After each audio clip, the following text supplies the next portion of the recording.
আসসালামু আলাইকুম প্রিয় দর্শক, অন্য মঞ্চের আলোচনায় আপনাদের সবাইকে আমন্ত্রণ জানাচ্ছি। ভাবা গিয়েছিল মধ্যপ্রাচ্যের যুদ্ধ, আর যুদ্ধটা তো শুধু মধ্যপ্রাচ্যের নয়, মধ্যপ্রাচ্যের লড়াইটা হচ্ছে, কিন্তু তার অভিঘাত তো সারা পৃথিবী জুড়ে। এমনকি আমাদের ভারত, আপনার বাংলাদেশ, সব জায়গাতেই এই যুদ্ধের অভিঘাত সারা পৃথিবী জুড়ে। তো সেই যুদ্ধ বোধহয় থেমে যাবার একটা আলোর দেখা যাচ্ছিল।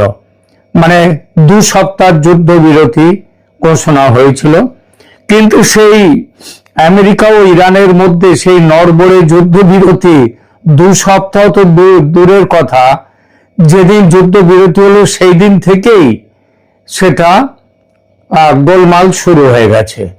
যুদ্ধবিরতিতে মানে তৃতীয় দিনে পদার্পণ করার আগেই, আজ তৃতীয় দিন, 8 তারিখে হয়েছিল, 8-9, আজ 10 তারিখ। তো তৃতীয় দিনে পদার্পণের আগেই হরমুজ প্রণালীর পরিস্থিতি ও তার সঙ্গে লেবাননে যে ইসরায়েলি হামলায় 300 জনের বেশি প্রাণহানির ঘটনা ফের মধ্যপ্রাচ্যের চলমান সংকটকে প্রবলভাবে উস্কে দিল। মানে আগুনে যেন ঘৃতাহুতি হয়ে গেল। সর্বশেষ তথ্য অনুযায়ী প্রেসিডেন্ট ডোনাল্ড ট্রাম্প ইরানকে অভিযুক্ত করে বলেছেন যে তারা হরমুজ প্রণালী দিয়ে তেল চলাচলে বাধা সৃষ্টি করছে, যা যুদ্ধবিরতির সমঝোতার একটি লঙ্ঘন। তিনি তেহরানকে সতর্ক করে দিয়েছেন যেন তারা কোনো জাহাজের ওপর শুল্ক বা টোল আরোপ না করে। ট্রাম্প বলেছেন, ইরানের সহযোগিতা থাকুক বা না থাকুক, হরমুজ প্রণালী দিয়ে তেলবাহী জাহাজের আনাগোনা চলবেই।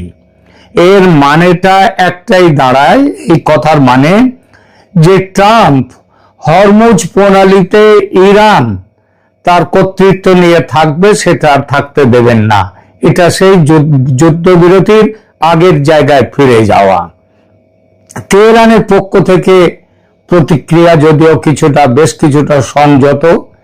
ইরানের সর্বোচ্চ নেতা, ধর্মীয় নেতা মোস্তাফা খামেনি, তিনি বলেছেন ইরান যুদ্ধ বাড়াতে চায় না, তবে তিনি স্পষ্ট করে দিয়েছেন যে ইরান তার সার্বভৌম অধিকার ছাড়বে না। এই সার্বভৌম অধিকারের মধ্যে হরমুজ প্রণালীর ওপর তাদের নিয়ন্ত্রণও অন্তর্ভুক্ত। কিন্তু প্রশ্ন ওঠে, হরমুজ প্রণালী কি একাই ইরানের জলসীমার অন্তর্ভুক্ত, নাকি অন্য কোনো দেশের অংশ আছে এর মধ্যে, নাকি কোনো দেশের অংশই নেই এর মধ্যে? এটা আন্তর্জাতিক জলসীমা, আন্তর্জাতিক মানে সমুদ্র সীমা, সুতরাং কারোরই কোনো অধিকার নেই। এই বিষয়টা নিয়ে দেখলাম আমাদের অনেকেরই ধারণা স্পষ্ট নয়। ইরানের হরমুজ বন্ধ করা নিয়ে এত হইচই চারদিকে যে অনেকেই মনে করেন যে হরমুজ প্রণালী বোধহয় এর মালিক বুঝি একা ইরান। ইরানের মধ্যে হরমুজ প্রণালী বোধহয় আসলে একটা জায়গা, সমুদ্র একটা, ইরানের মধ্যে সেটা আসলে কিন্তু তা নয়। সুতরাং প্রথমে এই প্রশ্নটিকে দেখা যাক যে হরমুজ তুমি কার? হরমুজ প্রণালী পুরোপুরি ইরানের জলসীমায় নয়, এটা তো বললাম। এটা তাহলে কি?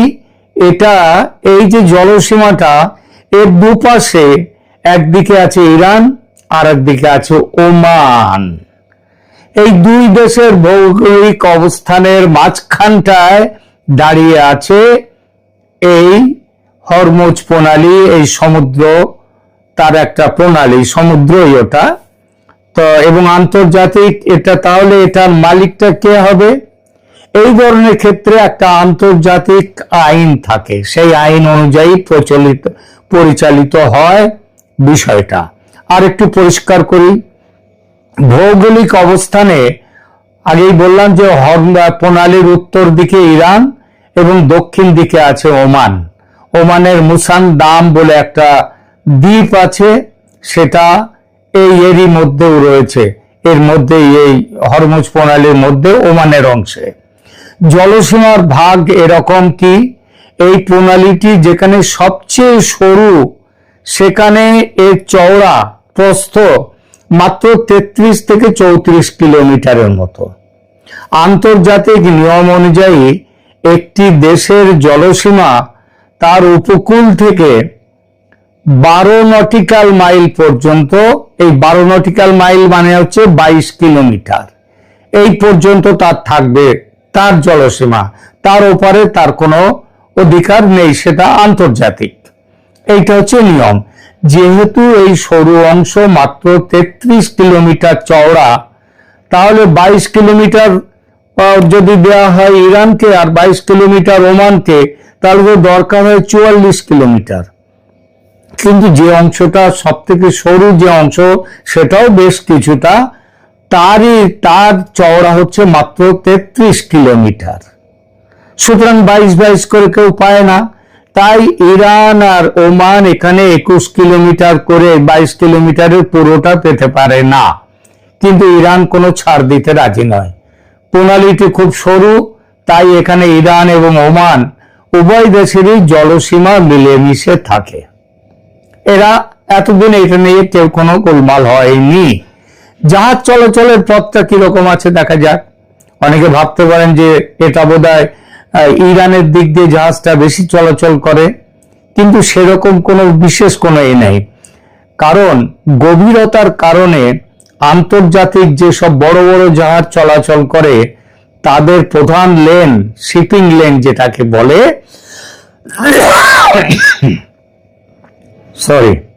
সেটা ওমানের জলসীমার উপর দিয়ে গিয়েছে। আর পণ্যবাহী জাহাজগুলো ওই তেল নিয়ে যেগুলো আসে, সেগুলো ইরানের জলসীমার খুব কাছ দিয়ে বা ভেতর দিয়ে যেতে হয়। এইটা হচ্ছে নিয়ম। সমুদ্র সীমায় অধিকার বিষয়ে আন্তর্জাতিক আইন কি বলে? আন্তর্জাতিক আইন অনুযায়ী হরমুজ প্রণালী এটাকে আন্তর্জাতিক প্রণালী হিসেবে গণ্য করা হয়, যার ফলে কোনো দেশই এককভাবে এটি বন্ধ করার আইনি অধিকার রাখে না। ট্রানজিট প্যাসেজ নিয়মের অধীনে বিশ্বের সব দেশের বাণিজ্যিক জাহাজ এই পথ দিয়ে নির্বিঘ্নে যাতায়াত করত, এবং যতক্ষণ যাতায়াত করতে পারে, যতক্ষণ তারা উপকূলের যে দেশগুলো, মানে এখানে ইরান আর ওমান, তাদের নিরাপত্তার জন্য যদি হুমকি না হয়ে থাকে, তাহলে যাতায়াত করতে পারবে।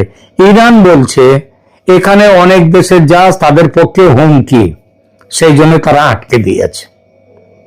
অর্থাৎ এটি ইরান এবং ওমান উভয়ের জলসীমার মধ্যে, কিন্তু আন্তর্জাতিক নৌপথ, কেউ এটাকে আটকাতে পারে না। আটকাতে পারে তখন যখন পাশে যে দেশগুলো দুটো আছে তাদের নিরাপত্তা বিঘ্নিত হয়। স্বাভাবিক সময়ে বিশ্বের মোট তেল গ্যাসের প্রায় 20% এই সংকীর্ণ জলপথ দিয়ে যায়, যা হরমুজ প্রণালীকে কেবল একটি নৌপথ নয়, বরং বিশ্ব অর্থনীতির জীবন রেখা হিসেবে প্রতিষ্ঠিত করেছে। কিন্তু ইরানের প্রথম মার্কিন ইসরায়েলি হামলার পর থেকে তেহরান এই প্রণালীতে প্রবেশ অধিকার নিয়ন্ত্রণ করছে।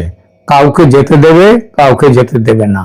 জাহাজগুলোকে অনুমোদন দিয়ে, ভারতের জাহাজও আসছে, তাদেরকে স্পেশালি অনুমোদন দিয়েছে। চীন রাশিয়া প্রথম থেকেই যাচ্ছিল, পাকিস্তানকেও ছেড়েছে, ইরাকের জাহাজও সেখান থেকে আসতে দিচ্ছে। তো এসবগুলো আছে, কিন্তু সব দেশের জাহাজ আসছে না। যুদ্ধবিরতির শর্ত যেটা ছিল, এই যে 2 সপ্তাহ যুদ্ধবিরতি, সেখানে হরমুজ প্রণালীকে আগের মতো খুলে দেওয়ার কথা ছিল একটা প্রধান শর্ত। ইরান শুরুতে রাজি হলেও পরের দিকে ওই 8 তারিখেই যখন লেবাননে গিয়ে ইসরায়েল বোমা ফেলল, তখন ইরান আবার ওই পথ আটকে দিল। ব্যাপারটা বুঝলেন? তার মানে লেবাননে ইসরায়েলের হামলার প্রতিবাদে তারা আবার হরমুজ আটকে দিয়েছে। পরিসংখ্যান বলছে যুদ্ধবিরতি কার্যকর হওয়ার পর থেকে গত 3 দিনে মাত্র 10টা জাহাজ এই প্রণালী পার হয়েছে, যার মধ্যে মাত্র 4টে ছিল তেলবাহী ট্যাঙ্কার, যেগুলো ইরানের পাশ দিয়ে যাচ্ছে, আর 7টা ছিল অন্যান্য জাহাজ, তেলবাহী নয়, পণ্যবাহীও নয়। এটি স্বাভাবিকের তুলনায় প্রায় 90% কম। শত শত জাহাজ এখন প্রণালীর দুই মুখে আটকে আছে। ইরান কি বলছে এখন? ইরান তাদের নিয়ন্ত্রণের আরেকটি স্তর যোগ করছে। তারা বলছে জাহাজ পারাপারের জন্য টোল দিতে হবে। বিভিন্ন রিপোর্টে যা বলা হয়েছে যে ইরান দাবি করেছে প্রত্যেকটি ট্রানজিটের জন্য এক একটা জাহাজকে $20 লক্ষ চার্জ করা হতে পারে। মানে প্রতি ব্যারেল পিছু তেলের জন্য $1 করে দেওয়ার দাবি ইরান করেছে। এমন ইঙ্গিতও দিয়েছে ইরান যে এই টোল পেমেন্ট এটা মার্কিন ডলারে করা যাবে না। এটা হয় ক্রিপ্টোকারেন্সিতে পেমেন্ট করতে হবে বা চীনের ইউয়ানে এর পেমেন্ট করতে হবে, মার্কিন ডলারে নয়। কারণটা সহজবোধ্য যে তাদের বেশিরভাগ ব্যবসায়ী হচ্ছে চীনের সাথে, সুতরাং চীনের সাথে ওই ব্যবসাগুলো টাকাটা ইউয়ানে পেলে তাদের সুবিধে। আর আমেরিকারও অর্থনৈতিকভাবে আমেরিকাকেও ডাউন করা গেল। ইরানের রাষ্ট্রীয় সংবাদ মাধ্যম এটিকে যুদ্ধ বিধ্বস্ত দেশ পুনর্গঠনের জন্য তহবিল সংগ্রহ বলে ঘোষণা দিয়েছে। আন্তর্জাতিক আইন বিশেষজ্ঞরা বলছেন যে নৌ চলাচলের স্বাধীনতা রয়েছে, সুতরাং কোনো পেমেন্ট বা টোল ছাড়াই জাহাজ চলাচল করতে পারবে, মানে টোল ছাড়াই। হরমুজ প্রণালী অন্য যে কোনো সামুদ্রিক পথের মতোই মানব জাতির জন্য একটি উন্মুক্ত সম্পদ, এখানে কারোর দখল নেই। শেষ পর্যন্ত পরিস্থিতি এমন দাঁড়িয়েছে যে যুদ্ধবিরতি কোনো মতে টিকে থাকলেও একটি গুরুত্বপূর্ণ জলপথ এটা ইরানের কঠোর নিয়ন্ত্রণে রয়েছে এবং এই পথের নিয়মাবলী কে নির্ধারণ করবে, কিভাবে নির্ধারণ করবে সেটা নিয়ে উত্তেজনা বাড়ছে। এর মধ্যে একটা মজার কথা শুনুন। বিজনেসম্যান ট্রাম্প এখানেও একটা ব্যবসার খেলা খেলতে গিয়েছেন। তিনি প্রস্তাব দিয়েছেন হরমুজ প্রণালী নিয়ন্ত্রণ করা ও টোল আদায়ের ব্যাপারটা ইরান ও আমেরিকা মিলেমিশে দেখবে যৌথভাবে। অর্থাৎ তাহলে কি আমেরিকার প্রস্তাব ট্রাম্প সাহেবের, টাকা পয়সা যা টোল থেকে উঠবে দুভাগ করে বাটোয়ারা করে নেবেন। ইরান এই প্রস্তাবে এখনো সম্মতি বা অসম্মতির কথা কিছু বলেনি, তবে সারা বিশ্বে শোরগোল পড়ে গিয়েছে। পৃথিবীর বহু দেশ আপত্তি তুলেছে এই ব্যবস্থায় যে কেন আমরা টাকা দেব, তোমরা মিলেমিশে ভাগ করে নেবে, এটা আবার কি। ফলে ট্রাম্প সাহেব আবার খেপে গেছেন, ইরানকে হুমকি দিতে শুরু করেছেন হরমুজ আটকানো যাবে না, আটকালে যুদ্ধবিরতি বানচাল। হরমুজে তো এই হাল। ওদিকে লেবাননে গত দুদিন দমাদম বোমা বর্ষণ করেছে ইসরায়েল। বহু সম্পত্তি ধ্বংস, 300-র ওপর মানুষের মৃত্যু, বহু আহত। এই বোমা বর্ষণে ইরান খেপে গেছে, বলছে লেবাননে ইসরায়েলি হামলা যুদ্ধবিরতির শর্ত ভঙ্গ। ইসরায়েলের জবাব যুদ্ধবিরতির আলোচনায় লেবাননের নামগন্ধ কোথাও ছিল না। আমেরিকাও বলেছে না না, লেবানন নিয়ে তো কোনো কথা হয়নি। আর লেবাননে ইসরায়েলের হামলা দেখে পাল্টা কারণটা কি? কারণ লেবানন এবং সেখানকার হেজবুল্লাহ, তার সাথে তাদেরকে বলা হয় ইসরায়েলের প্রক্সি, ইসরায়েলের পক্ষে আছে তারা। হ্যাঁ, ফলে ইসরায়েলের উপরে হামলা না করলেও ইরান হামলা শুরু করে দিয়েছে মধ্যপ্রাচ্যের অন্যান্য দেশগুলোর দিকে একেবারে যুদ্ধবিরতির প্রথম দিনেই, 8 তারিখে। ফলত 8 এপ্রিল 2026 পাকিস্তান ভিত্তিক মধ্যস্থতায় আমেরিকা ও ইরানের মধ্যে 2 সপ্তাহের যুদ্ধবিরতি ঘোষিত হলেও গত 48 ঘন্টায় বেশ কিছু আরব দেশে ড্রোন ও ক্ষেপণাস্ত্র হামলার খবর পাওয়া গেছে। ইরান এবং আমেরিকা আনুষ্ঠানিকভাবে যুদ্ধবিরতিতে রাজি, তবে পরিস্থিতির বাস্তবতা কিন্তু তা নেই, অত্যন্ত জটিল এবং উত্তপ্ত। যেমনটা বললাম, যুদ্ধবিরতি ঘোষণার পর 8-9 এপ্রিল বিভিন্ন আরব দেশে ইরানের হামলা চলছে। সংক্ষেপে একটু বলি সেই সব হামলার কথা। কুয়েতে 8 এপ্রিল যুদ্ধবিরতি ঘোষণার পরও কুয়েতের দক্ষিণাঞ্চলের তেল শোধনাগার এবং বিদ্যুৎ কেন্দ্র লক্ষ্য করে পাঠানো অন্তত 28টা ড্রোনকে কুয়েত তারা ভূপাতিত করতে পেরেছে বলে জানিয়েছে। কিছু কিছু ড্রোন আবার নিচে এসেও পড়েছে এবং বেশ ক্ষতিও করেছে। কাতারি প্রতিরক্ষা মন্ত্রণালয়ের মতে 8ই এপ্রিল তাদের আকাশসীমায় অন্তত 7টা মিসাইল এবং ড্রোন এসে তাদেরকে আটকানো হয়েছে। সৌদি প্রতিরক্ষা বাহিনী 8ই এপ্রিল তাদের পূর্বাঞ্চলীয় প্রদেশগুলোতে অন্তত 9টি ড্রোন ধ্বংস করেছে। বাহরিন ইরানি ড্রোন হামলার কারণে 8 এবং 9 তারিখে একটি আবাসিক এলাকায় অগ্নিকাণ্ড এবং ক্ষয়ক্ষতির খবর পাওয়া গেছে প্রচুর। বাহরিন ডিফেন্স ফোর্স প্রায় 16টা ড্রোনকে নামিয়েছে মানে এগুলো তো ড্রোন তো আত্মঘাতী ড্রোন বেশি হয়, সুতরাং নামানো থাকে না, তারা বোমা ফেলে তারা সেখানেই পড়ে যায়। জর্ডানের মুওয়াফাক আল সালতি বিমান ঘাঁটিতে একটি ইরানি ক্ষেপণাস্ত্র আঘাত এনেছে বলে খবর পাওয়া গেছে। ইরাক